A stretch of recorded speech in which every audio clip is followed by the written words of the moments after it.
Switched on Bach, the Grammy Award-winning album released in 1968, was recorded on a modular Moog synthesizer.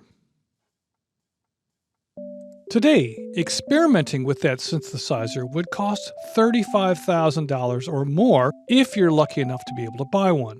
Or you can experiment with Sonic Pi, a programmable music synthesizer included free with any Raspberry Pi.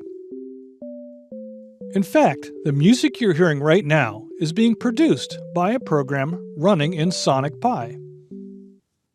Hi, I'm Mark Nieman Ross, and welcome to this week's edition of Raspberry Pi Weekly.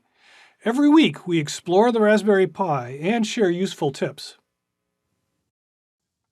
Sonic Pi is an amazing piece of software in several ways. It's an electronic musical instrument, it's a complete programming language, it's a controller for MIDI, and a controller for open sound.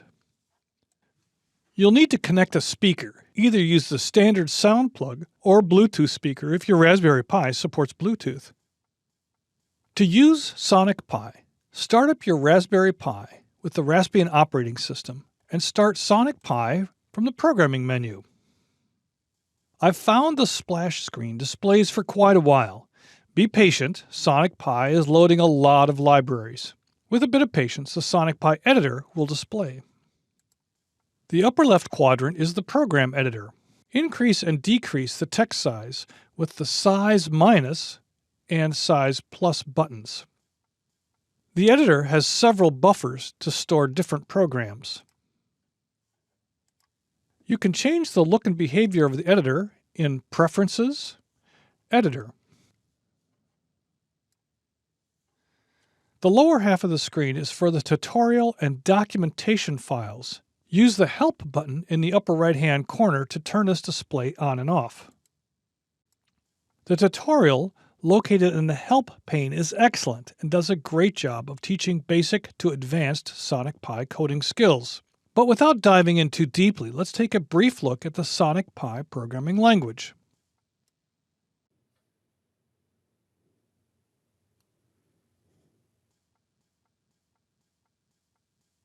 The command play 60 will play the 60th note of the piano keyboard, equivalent to the 4th octave of C. You can change attributes by adding a comma, which will present a list you can select from.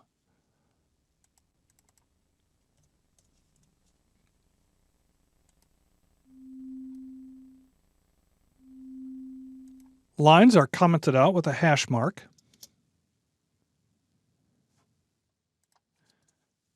And Sonic Pi provides chords with a play chord command. You can specify a chord by name,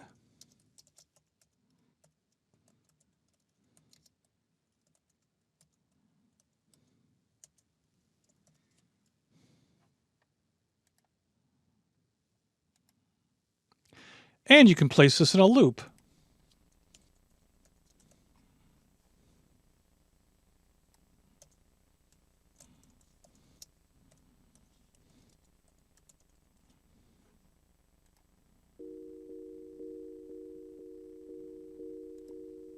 Now, this is really exciting.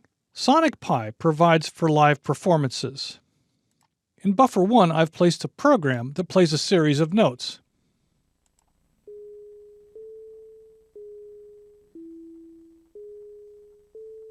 Let's make this a live loop so I can modify it without stopping.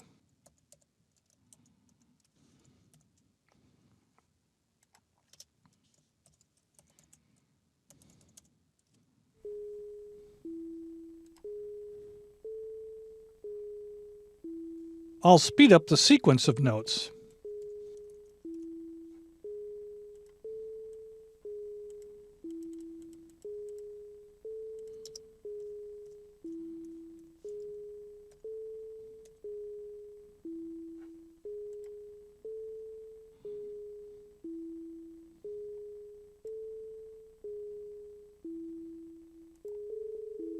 Now if I hit Run, you can see that I've changed how the pattern is playing.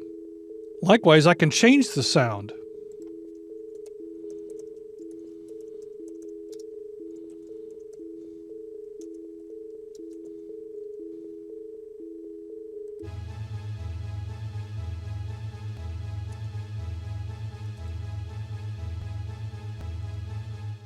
You can start to see there is some real programming going on here. Sonic Pi includes flow control, variables, commands, and parameters, every part of a traditional language. I highly recommend using Sonic Pi as an introduction to programming or an introduction to music. It provides a rich environment for science, technology, engineering, arts, and math. Thanks for joining me for this episode of Raspberry Pi Weekly. Be sure to join the LinkedIn group and check out previous episodes on LinkedIn Learning. I'll see you next week with more Raspberry Pi adventures.